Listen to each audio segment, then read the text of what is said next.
This week on the Canadian Tech Podcast, you probably got an errant email from Rogers. CIBC launches their chatbot, data usage is on the rise, and you can now rewatch some Canadian TV favorites on YouTube. That's all next and more on the Canadian Tech Podcast. The Canadian Tech Podcast is sponsored by Olio Digital Labs. Olio are the planners, designers, and developers of the apps used by some of Canada's biggest brands. Find out what Olio can do for you at oliodigitallabs.com. And we're also sponsored by CodeShip, continuous integration and delivery software that lets you ship your apps with confidence. Both CodeShip Basic and CodeShip Pro come with a free plan that grants 100 builds per month, unlimited projects, and unlimited users. Visit codeship.com today to find out which CodeShip product is right for you.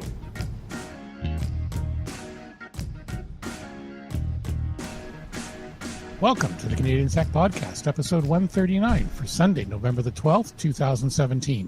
Sponsored by Olio Digital Labs and CodeShip. My name is Stuart Clark. My name is Derek Silva. Derek, how are you this week? I'm fine, Stuart. How are you? Oh, surviving. Okay. I have to say. It's been a busy week. We had Remembrance Day yesterday here in Canada. We did. Veterans Day in the U.S. Armistice Day over across the pond. Yes. So now do they have something in Portugal? Yeah, Armistice Day. Is that what they call it? Yeah, I think so. I followed the Canadian ambassador to Portugal on Twitter, and so he was at a very pretty memorial with about a dozen Portuguese soldiers. Okay. In posing or like Cool. standing there, and yeah, and he called it Armistice Day. So I don't know whether it's like Armistice, I was going to say Oma Koza Seng or something like that, but I can find out. Hang on. There you go. See? English. The things you learn as he's looking Portuguese, up. Think of the educational opportunities. Armistice. Hey, I was right. Armisticio. There you go. So now you've all learned something new. Yeah, so yesterday was called Dia do Armisticio in Portugal. Okay, and no matter what we call it, now that it's over, now comes the official Christmas onslaught. Unofficial, but yes, yeah. Yes, I would say unofficial, but regardless, it's certainly happening. Old Oak or Summit Properties, I guess, was decorating the ground floor of That's right. Talbot Center on Friday. So yeah. Yeah, that'll all be. And it wasn't for Remembrance Day. That's not what the garland is for. I know they've had the stuff at the dollar store, Costco now. Yep. There you go. All right, let's get right on to those quick hits, Derek. Let's do it. A bunch of Rogers customers on, last Monday, I think, got an email welcoming them to Rogers Smart Drive service. You probably didn't sign up, though, because that email went to the wrong newsletter list, which is funny that I got it because I shouldn't be on any Rogers newsletter lists. But regardless, you probably got it. Customer, I got it, yep. You might have tweeted at Rogers about it. They were inundated with tweets and probably emails and live chats and phone calls because I think this went to everybody who didn't sign up for Rogers Smart Drive as opposed to the people who actually did. Which, of course, a lot of people were saying on social media, what the hell's a smart drive? Yeah, well, and so, you know what? Maybe it was actually on purpose. Like, we need to drive up some more awareness. Basically, it's an OBD2 reader that also connects to your data plan, and it's like GM OnStar for non-GM vehicles. Put it that way. Right. Anyway, if you did get the email and you're worried somebody signed up for this thing on your behalf, don't worry about it. Yeah, but I can see that being understandable because they're the ones that pulled that negative billing crap a couple of years ago. So, Correct. Yeah. Moving on, London and Stratford are at the forefront of self-driving vehicle technology, according to the National Research Council's office in London. They have announced a $5 million expansion to its office at the Western Research Park, and they've hired 3 engineers. 10 more are going to be joining the payroll, all to get driverless car technology on the road. And they also are using, or announced they're going to be using the city of Stratford as testing bed correct? As for self-driving vehicles as well. The NRC in London specifically is looking to work with local parts manufacturers to actually create demo vehicles that will be used by firms looking to do some R&D and ultimately manufacture autonomous vehicles. And there's also an $80 million investment by the Ontario government for additional R&D on self-driving cars. I think that's pretty much the and the test track. We've had stories about them before, so it's always nice to hear what else is happening there. Yeah, and so this is really the culmination of a bunch of rumors and small steps that we've been seeing. And so the test track has just been completed in Stratford, and they're going to be opening the city's ECDev office called Invest Stratford. And they will hit the test track in the new year, but there will be people inside for the time being, just to make sure things go okay. That's normal, especially considering all the rain, the darkness that we get at certain hours that they don't get in the south, and of course the snow. Yeah. So we saw at Google I/O earlier this year that they were bringing this new product called Photo Books. Of course, they were US only for a little bit. Well, if you were waiting for them, like I kind of was, they're now available in Canada as well. As of November 7th, you can create a photo book through Google Photos. Apparently, it's not very easy or quick necessarily because, of course, Google has to actually print these out, and you actually need to go through your Google Photos, pick the photos, lay them out in the order you want them in, etc. But it's a heck of a lot easier than putting them on a USB flash drive, going to Costco or to Walmart and uploading them that way, and all that. Google Photo Books are now available here. Is there any pricing here? They start at $17.99 for a 7-inch, 20-page softcover book, or you can get a 9-inch hardcover book for $27.99. Additional pages are 79 cents each for the softcover. Hardcover, they're 99 cents each, with a limit of 100 pages. I have to admit, I played with this a little bit, and again, as usual, the face recognition algorithms and stuff like that are pretty well right on. Like I've because I back up all my photos from my phone with Google Photos, so it just links right into that. Yeah. And it's actually pretty impressive. Like it pulled some photos up that I forgot, someone maybe was in the photo, way in the background, and it actually recognized them. And, I was actually pretty impressed.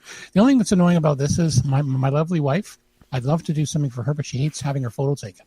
So out of all the photos, it only picked up, 1, 2, 3, 4, about 8.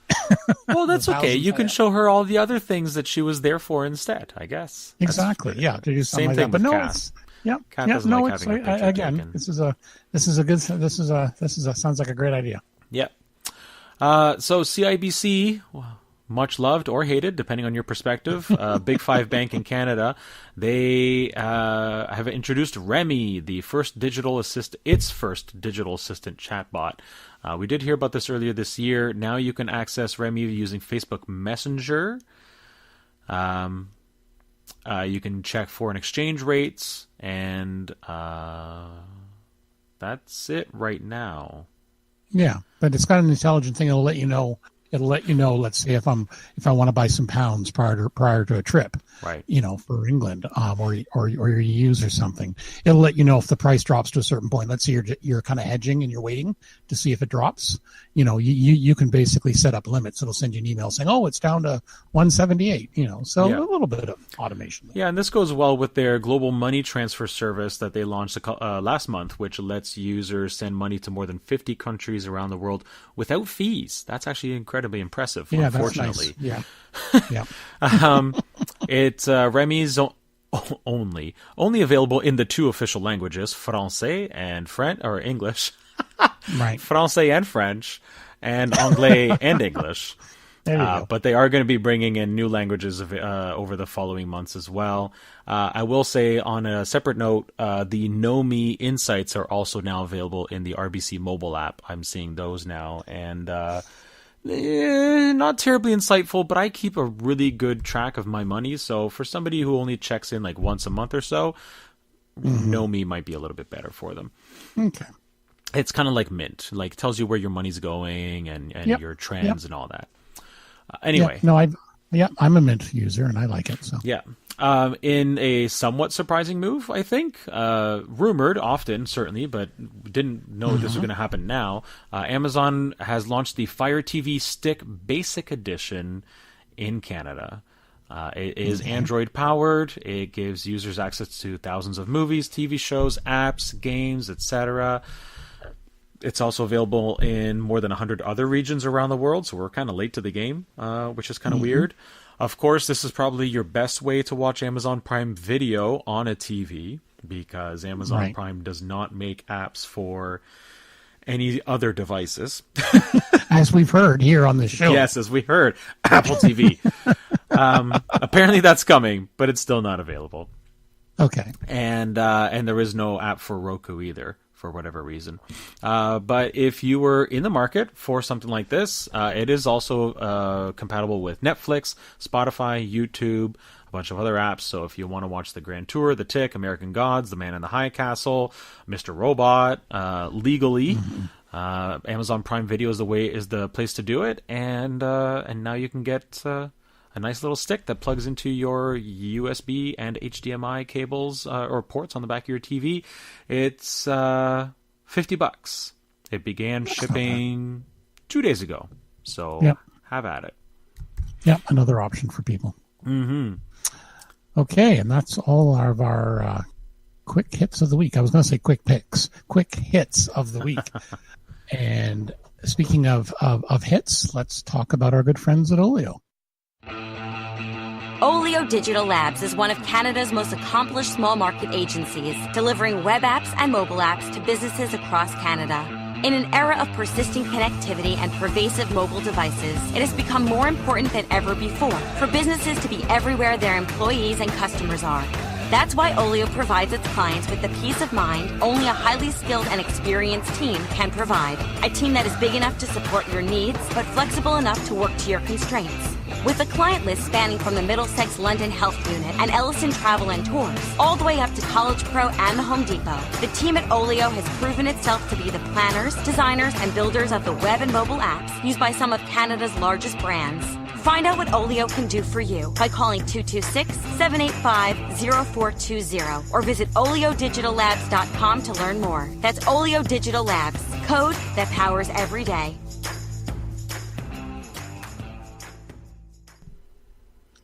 And we'd like to thank Olio for their ongoing support of the Canadian Tech Podcast.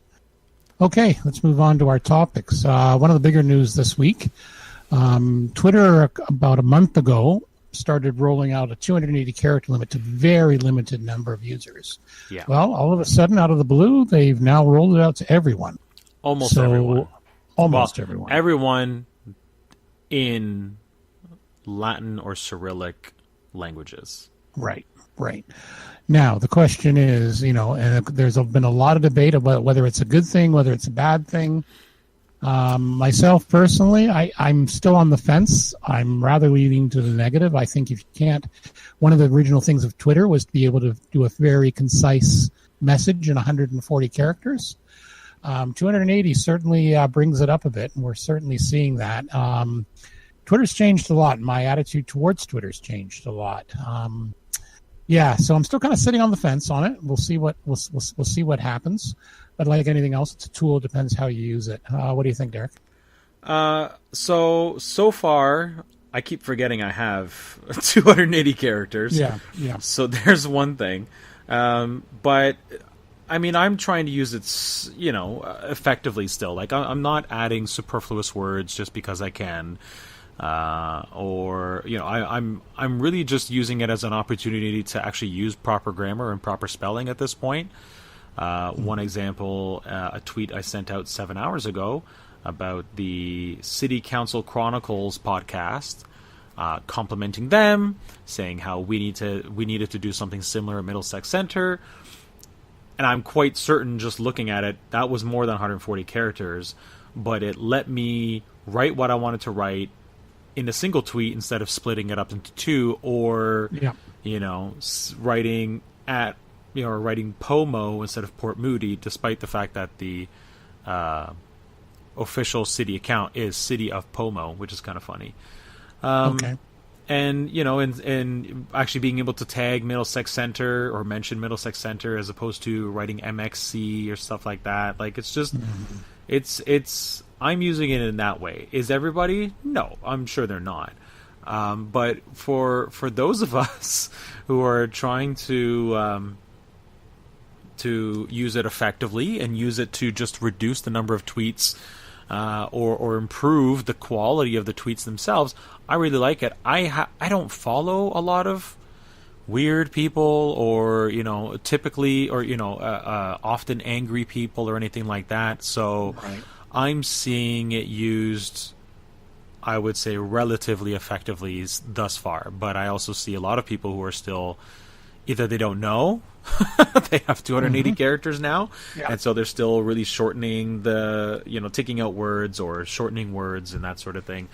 Or the occasional person who has ended up in my timeline as the result of a retweet. Well, there's not much I can do about that except for follow the retweeter, and I don't want to do that. And that's part of the thing where I was saying Twitter's still the tool. I know myself, we were talking about it pre-show. I keep debating with all I used to follow a lot more political current events and that, and I really have to start either making a separate list without those things due to a lot of the stuff I'm reading from south of the border. It's just very frustrating. So it's how you use it. I use Tweetin or Tweetbot, so I use a manager because I've got several Twitter accounts. But I agree with you as well. Using and I'm seeing people slowly but surely, they're remembering, as you say, they can use full words now and things like that. And that's where I'm kind of like, this is good in one way because you can. I don't think they need to double it. I don't know. I'm just, is there a point where they're going to increase it again? And at what point is it just become like a chat message thing? And, I'm already seeing in some cases, with these, if you have someone retweeting and adding their own comment, that in some of my timelines, in my view, I'm only seeing like one or two tweets before I have to scroll. Like I'm looking at it right now. Someone's retweeting someone else who had a 200 plus character tweet, and someone's adding their comments on the retweet. Oh, okay. Right. And it just, again, it's how I use it. I'm using it. I don't use the web app. I use like a timeline app, like TweetDeck. Okay. So you're in TweetDeck. So I resorted to using the official Twitter app. Yeah. That's a little bit. Ago. Yeah. You can get some more there, but it's not so good if you need to manage more than one account. Actually, I think it's pretty good. I've got 5 in here. Yeah. I've always liked this because I can see at a glance, and I have like certain, feeds following certain things and whatever. So, but again, it comes down to it's a tool. It's how people use it. So, I probably in the end won't mind it. Again, it's kind of one of the reasons Twitter was originally started was, putting it in a small thing. And actually, what I'm seeing is that occasionally, so if it's a long tweet, which has been quoted with another long tweet on top of it, Twitter's actually cutting off the original tweet. Yeah, and I think what'll happen is the various apps like Tweetin, like I use, which is like a TweetDeck clone. Yeah. What'll happen is when they'll make new versions, and they'll probably give that option as well. So exactly, it's just give it some time. I'm pleased that all the apps I use currently, handled the switch without a problem. It lets me type the longer tweets and stuff like that. Yeah. Keep in mind, we've also had, almost unlimited length direct messaging for a while, which has been very nice. Yeah. I find that very, very useful. So yeah. Okay. So also in addition, Twitter also not as important, but for some people, they like this. They've also increased the display name limit. Previously you were limited to, I believe, was it under 50? I have no idea, but it's now 50. 20. It was 20, and now it's 50. Yeah. I mean, I've got my first name, middle initial, one of my middle initials. I'm Portuguese. I've got 2. Portuguese birth, or not birth, blood. So I've got two middle initials. That's the tradition, two middle names. And then my last name, thankfully, without any initials, my name's only 11 characters long, including the space. So I'm not, obviously there are cultures, India, Thailand, where the names can get pretty long. But so thankfully I've never had to I've never been in a position where I'm like, man, this space is too short for my name. I do know people who have been, though. And certainly I sympathize. So, I mean, for me, I guess just like a lot of other people have been doing in a silly way, I could add a bunch of emoji. But I'm not keen to. Yeah, it's exactly. just not. Exactly. I don't know. I'll throw a mountain before, and then after my name, I'll throw in a volcano, just cause. It's not needed. No, exactly. But I can see some people doing it, especially, during the Olympics. They might throw up their flag or, stuff like that. Oh, yeah, that's a good idea. Maybe I'll do that. I'll throw the Canadian flag before and the Portuguese one after. There you go. Exactly. Well, what we need now, and I can't believe this is still missing, is the Scottish flag as an emoji. And the Azorian flag as an emoji. There's great debate over that. Just saying. And then there shouldn't be. Just throw it in there already. Because if it's not Scottish, it's crap. It's crap. So haggis and all. Home of good haggis, good whiskey, etc., etc. All right, moving on. Our good friends at the CRTC, they released a report. Apparently, they did. It's released its annual wireless and internet communications monitoring report. And so basically, Canadians on average, one of the studies came out with, they're using on average 1.2 gigabytes of data per month on wireless devices. Unless you're in Oriole Park in Komoka, where it's your only internet thing and you're using over 7. Oh, sorry, was that my voice? Anyway, but yeah, no, there's some interesting things here. 3 million more mobile broadband subscriptions than 2015, so that's a 13.3% increase. Now, this is interesting, too. They say more than a quarter of those who subscribed had at least 5 gig of data. So the data plans are moving up slowly but surely. Yeah. 98.5% of Canadians have access to LTE, while 83% have access to LTEA. And, of course, this is no surprise. Wireless subscriptions have also exceeded landline subscriptions. The report says that 86.1% of households had wireless, while 71.9% have a landline. I'm still surprised that landline is so high. Interesting. 27% of households only have wireless. I'm one of them. And 13.2% of households only have a landline. And the wireless retail market generated $23.2 billion with a B in revenue in 2016. Oh, but we don't make any money. We don't have enough money. Oh, exactly. Majority of their communication service spending, roughly percent, goes to mobile wireless. Sorry, you were breaking up, so I'll say that again. The majority of Canadians' communication service spending, which is about 40%, goes to mobile wireless service. So, right. Yeah. Yeah, ditto. I just got my bill, $189 for the two phones. That hurts and makes me really regret going to Bell sometimes. The network's been great, but man, that bill hurts. The Bell bill hurts. Yes. So 71% still have a landline. What we don't know is does that include VoIP landlines? Exactly. Yeah, that's the. I would imagine it probably does. 86% have wireless. That's believable. 83% have access to LTEA. I believe that as well. It's certainly less than LTE by a significant margin. 128 gigabytes of data per month. Man, I'll tell you right now where I'm at. Oh yeah, I'm above that. But you know what? It kind of goes back to people said, "Oh, if you're using that much, you must be a pirate." Well, no, it's YouTube, Netflix, and Facebook video, and FaceTime. Exactly. People are using it more, and we also have a mention there about Canadians are no longer willing to put up with slow speeds. 26% are currently subscribed that offers at least 50 megs of download speed.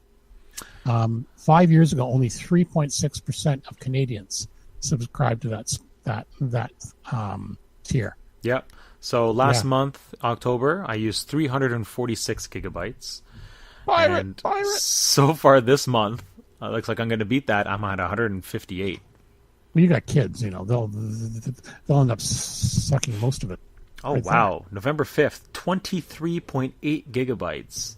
November 11th, 23.2. You can clearly tell when's the weekend. Yeah, I'm just looking here. I'm just going to look up mine here. It's like every weekend, Saturday and Sunday, 20 gigs, 23. Yesterday, 23. Today, only 9. Big use those days. Yeah.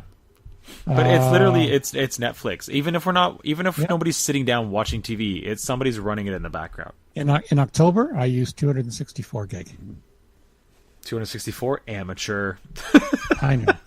But again, it's amazing. Like, you don't realize. Let's do an impromptu poll here. If you have easy access or relatively easy access to your bandwidth data, you would if you're a subscriber with start.ca. Yeah, it's really easy. Only when you're at home though, or like from the location. True. Yeah. Tell us. I'm really curious what our crowd uses. That would be really interesting to know. So if you can tell us over Twitter, Facebook, or email contact@canadiantechpodcast.ca, or if you see me or Stuart in person, we'll write it down. Just tell us. I'm really curious. We'll do is we'll also put it out. We'll also mention that on the Twitter and Facebook pages. Yes, we will. But if you when you hear this, please take a moment and tweet or Facebook or email us and let us know how much you used in October. Let's use the full or your last billing period if you're with one of the non-local ISPs. And I don't mean that as a slight. I mean that as they're giving you your billing period as opposed to the last month probably. So just give us that instead. Yeah, give us a rough idea. So it'll be interesting to see. I would imagine the average would be well over 200 for our crowd. But let's find out. Yeah. So that retail internet market generated $10.2 billion, and the CRTC reports that in total telecommunications revenue totaled $48.7 billion. Oh, in boo-hoo. 2016. I know that's a lot. We don't have any money to make Canadian content. Oh. Apparently, I know. I don't know where it's going. Go figure. Well, it doesn't go far as it used to. You got your right? Class A shareholders and your Class B shareholders who don't get voting rights, and then you got you got your Christmas bonus for making decisions that you don't actually implement yourself. You just thrust it upon Dominions. Yes, of course, the customer fund. Yeah, you got to have that exactly. You got a vacation, and you got to spend the rest of your life in the Cayman Islands somehow. Well, then you have your 4th and 5th vacation homes once a year, and then they go unused. And all the lawyers you need to pay to lobby the CRTC. Staff forced, yeah. Oh man, those lawyers are expensive. They're like $600 an hour because they have their vacation homes. Well, and then the accountants, of course, including in some of those law firms that haven't been hacked yet. That reports. Oh. Yeah, I bet Applebee's not going to have a very good fiscal 2018. I think the Christmas party's been canceled, or at least it's been toned down. Yeah, it's been toned down a little bit. Yeah, they have to have it in country instead of in the Caribbean. Sorry, guys, we can't rent the 400-foot yacht. We just couldn't do it this year after the hack. Damn it! And it's all your fault, Bob. Anyway, I hate it when that happens.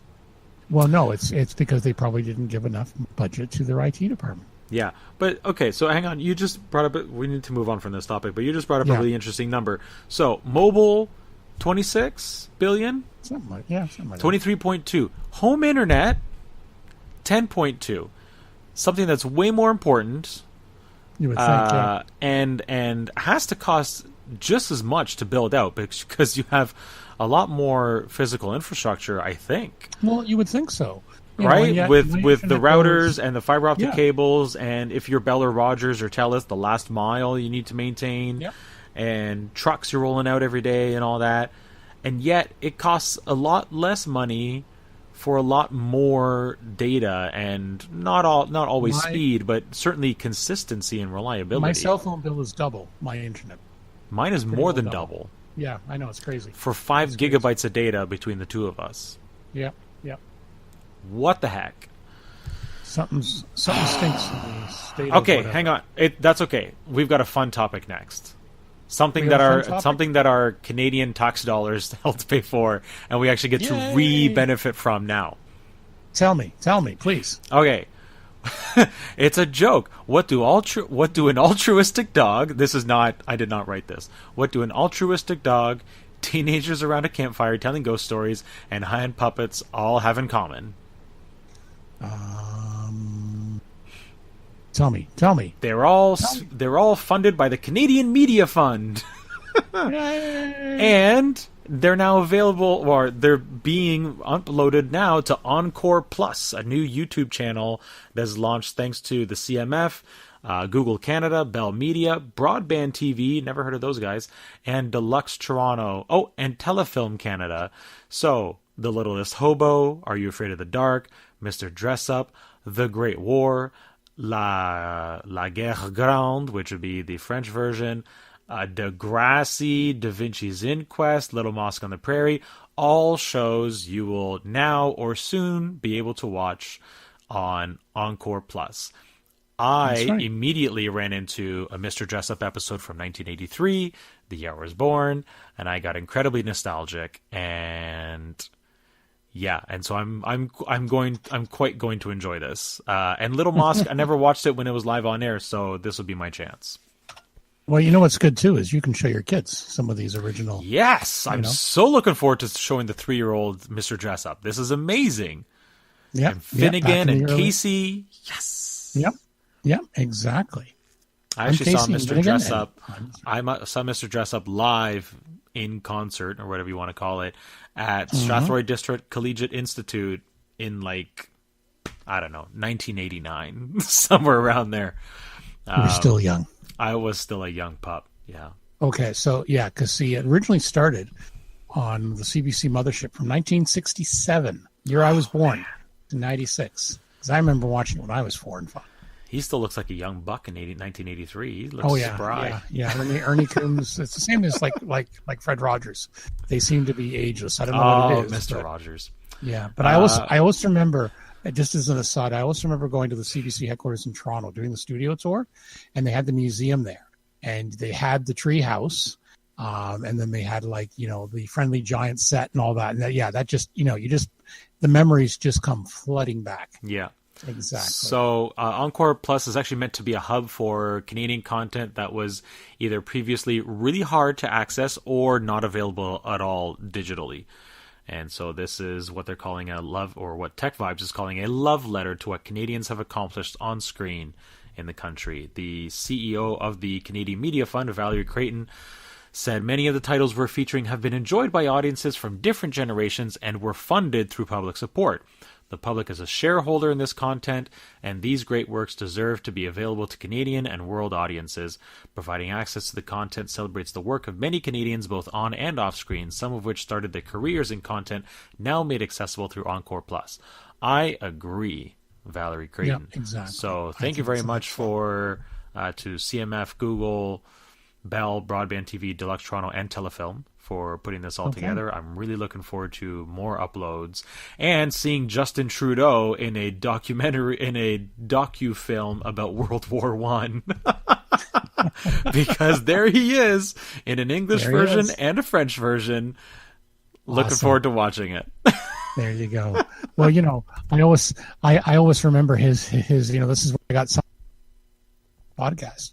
You go, I'm Casey, I'm Finnegan, and me, Mr. Dress Up. Remember that? Yeah. It's timeless. Okay, now we move on over to La Belle Provence, who are taking names and raising heck again. They want to tax Netflix even without the federal government's support. A little bit annoyed again. Apparently they say it gives it an unfair advantage over Quebec-based companies that offer streaming platforms with Videotron's Club, I want to say illicit, Illico, being the most notable Illico, example. Yes. Illico, yeah. So Illico? They say they don't need okay on this. My first comment is whoever's in opposition there, that's going to be a thing at the next election. That's going to be a thing. Do you really want the current government to tax you for Netflix, right? Yeah, so first of all, anybody who actually goes and reads the Mobile Syrup article, you will probably notice that the Quebec finance minister has a very Portuguese name, Carlos Leitão. So I'm sorry on behalf of Portuguese immigrants and their children everywhere. Actually, look, so I've said before on this show, an extra $1.30 in Ontario on top of my Netflix bill is not the end of the world, for goodness sakes. I don't know. I think the HST is similar, or at least very close in Quebec. I think it's 12%, maybe 14%. So, okay, so an extra $1.20, $1.40, whatever. It's not the end of the world. Nope. So I don't see the big deal over a quote unquote Netflix tax or a YouTube Red tax if that ever comes to Canada or anything like that. Right. An extra $12 a year, essentially, or $15 a year is not going to break my bank. I imagine there are other people who feel like $1 is a big deal, and that's fine. But of course, Quebec has to just be a unique society and take their own course, huh? And Carlos Leitão will do what he thinks is right. And now I sound like Jean Chrétien from Shawinigan. But, I mean, fine. Go ahead. Like, you want to be special. You want to do this thing. Luc Fortin and Carlos Leitão, go for it. Can they do this without Ottawa's permission, considering they have an HST like we do in Ontario? Probably not. But are they going to try? Mm-hmm. Yeah, probably. Yeah, and so I'm sure this will end up in court, and we'll cover that in 6 months when that happens. Exactly. I mean, what are you going to do at this point? Quebec always does what they want to do. They got QPP. They have their own daycare thing. They have their own. And you can't enter contests there. You can't enter contests. You can't enter contests, which means I never want to move to Montreal for that reason. Yeah, because it's like, available in Canada, U.S., except Quebec. Yeah, except Quebec, because they're an unique society, huh? Exactly. So I'm sure there are lots of people in Quebec who feel this is silly, and I'm sure that there are those, especially francophones, who feel like, yeah, this is really important. So we'll see how it plays out. I have no sway over there, so. Yep. All right. We will see what happens, huh? And that's all the news that's fit to print. I'm not even going to try an accent. That'd be terrible. There's, the only way to have, it seems like, to have a really good Quebecois accent like René Lévesque and Chrétien is you got to be able to smoke like 3 packs a day. I swear, because if you look, that's what these guys did. Back in the 70s and the early 80s. Yeah. No wonder it killed some of them. All right, that's all the topics that's fit to talk about. Now we're going to talk about something that's even more fit to talk about, and that's our good friends at CodeShip. CodeShip, unfortunately, does not have a French version of their ad, huh? But I will read it en anglais instead.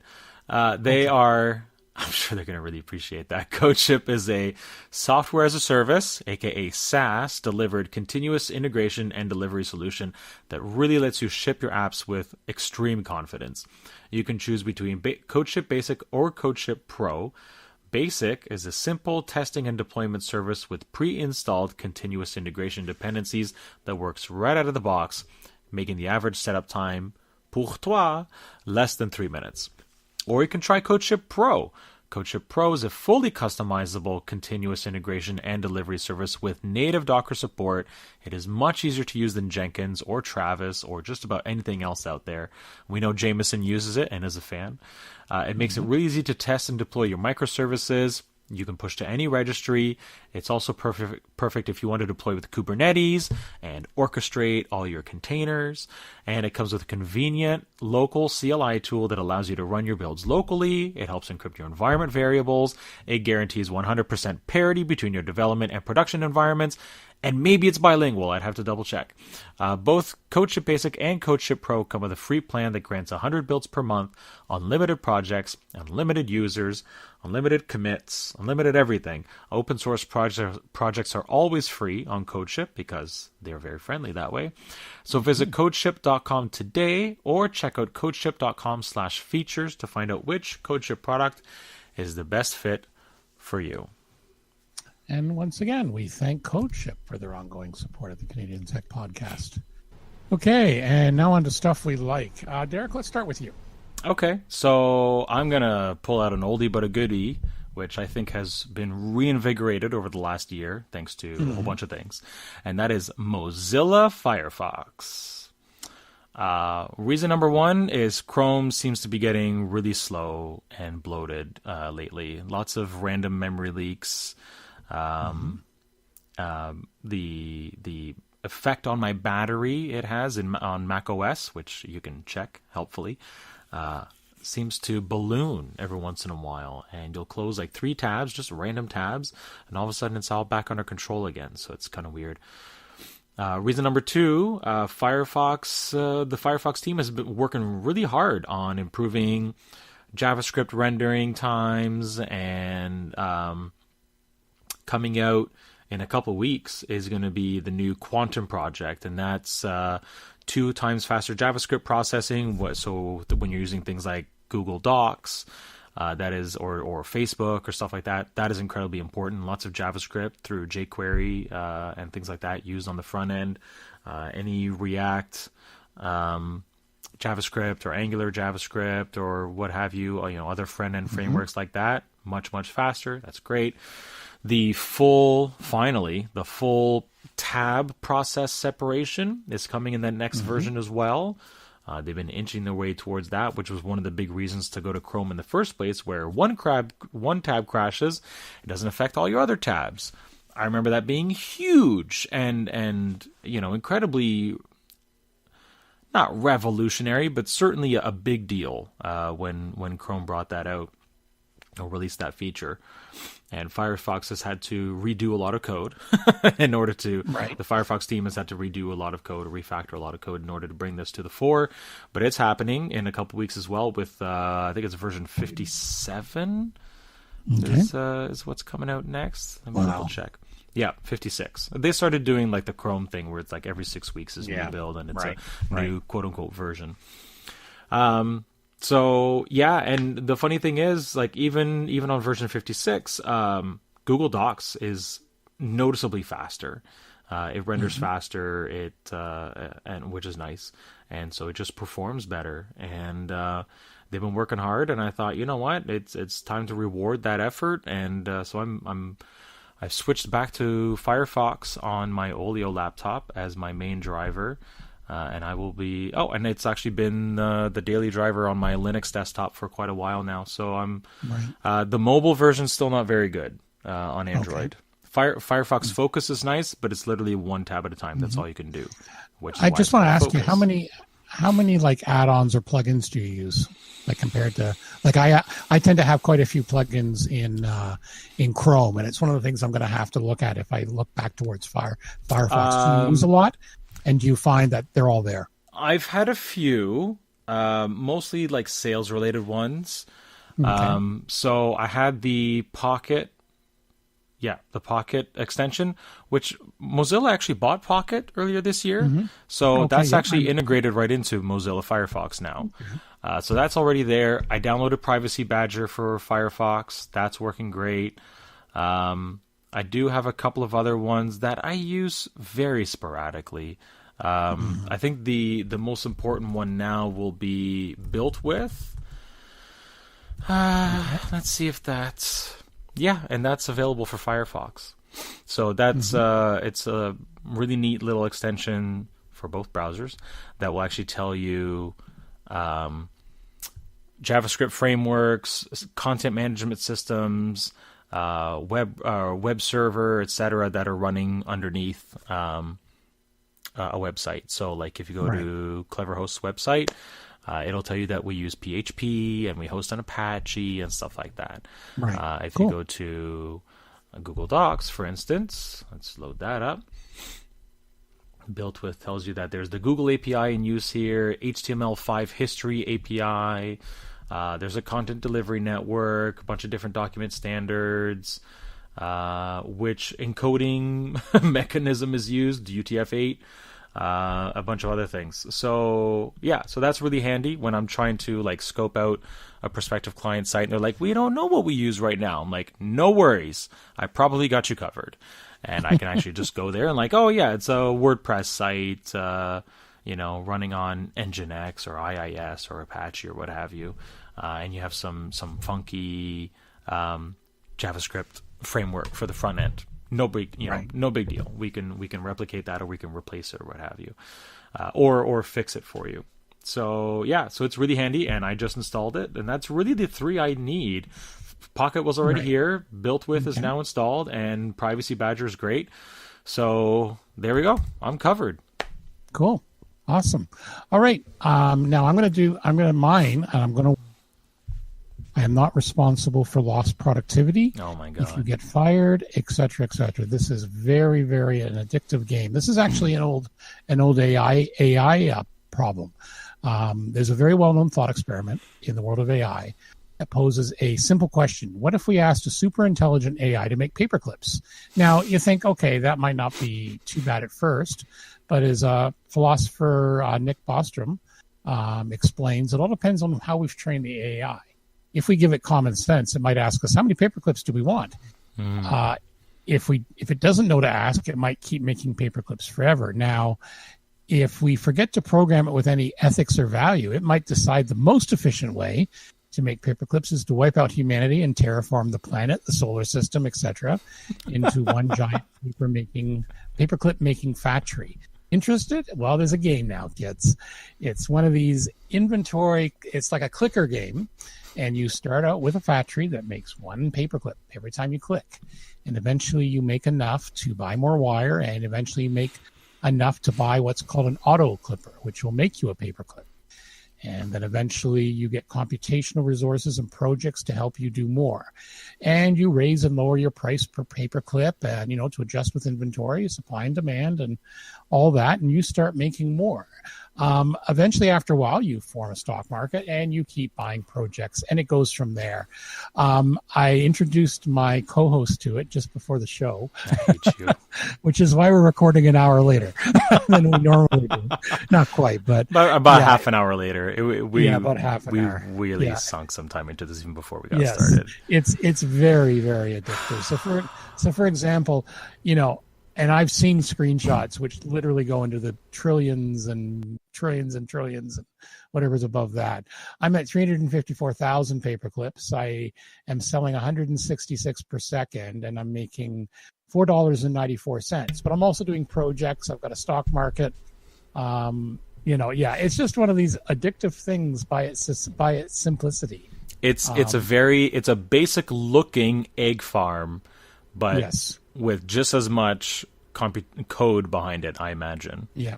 Now, the only thing I should point out is it does tend to use a lot of resources. When I ran this on my MacBook, the fan kicked in pretty damn quick. Really?